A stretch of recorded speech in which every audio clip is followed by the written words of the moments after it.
hello' Ivan আপোনাৰ আজি market শেষ হৈ গ'ল চ' আজি ৰাতিপুৱা মাৰ্কেট আপোনাৰ এইটো বাইং ছাইড মমেণ্টাম দিছে বাট মই ভাবি আছিলোঁ এটা চেলিং ছাইড মমেণ্টাম আহিব মাৰ্কেটত চ' মই এইটো মুভ কেপচাৰ কৰিছোঁ আজি এইটো মই অলৰেডি আপোনাৰ টেলিগ্ৰাম চেনেলত মই দি দিছোঁ এইটো মই আপোনাক দেখাই আছোঁ মই ইমান টাইমত মই কৈ দিছিলোঁ আপোনাৰ 12:30 মানত মই কৈ দিছিলোঁ যে বেংক নিফটিত 53,200 পুট অপশ্যন আৰু মই এইটো 340ৰ ওপৰত মই কিনিব দিছিলোঁ চ' মই 12:30 মানত মানে আপোনাৰ এইটো কেণ্ডেল হ'ব অলমষ্ট এইটো কেণ্ডেলত মই এণ্ট্ৰি লৈছিলোঁ এনেকুৱা কেণ্ডেলত চ' ইয়াৰ পৰা আপোনাৰ মাৰ্কেট ইয়াৰলৈকে আমাৰ টাৰ্গেট আছিলে অ'কে চ' মই ইয়াতে আপোনাৰ ষ্টপ লছ এণ্ড মই চব দি দিছিলোঁ আপোনাৰ ষ্টপ লছ আছিলে আপোনাৰ 270 চ' মই আপোনাক এইটো প্ৰিমিয়ামৰ চাৰ্টটো আপোনাক দেখাই দিওঁ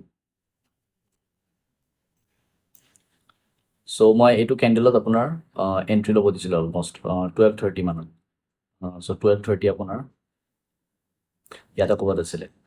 চ' 240ৰ ওপৰত মই কিনিব দিছিলোঁ চ' আপোনাৰ ইয়াতে ক'ৰবাত আপোনাৰ এণ্ট্ৰি প্ৰাইচ আছিলে আৰু ষ্টপ লছ আছিলে আপোনাৰ 270 চ' 270 আপোনাৰ এইটো লেভেল হয় ঠিক আছে চ' ইয়াৰ পৰা ইয়ালৈ আমাৰ মাৰ্কেটৰ টাৰ্গেট আছিলে চ' এইটো লেভেল মই কিয় দিছোঁ চাইছেনে ইয়াতে আপোনাৰ ছাপৰ্ট আছে চ' একজেক্টলি মাৰ্কেট এইটো পইণ্টৰ পৰা ৰেজিষ্টেঞ্চ দিছে চ' আপোনাৰ 350ৰ পৰা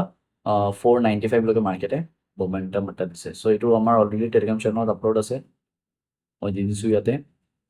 অ'কে চ' ঠিক আছে ডেটছ অল ফৰ টুডে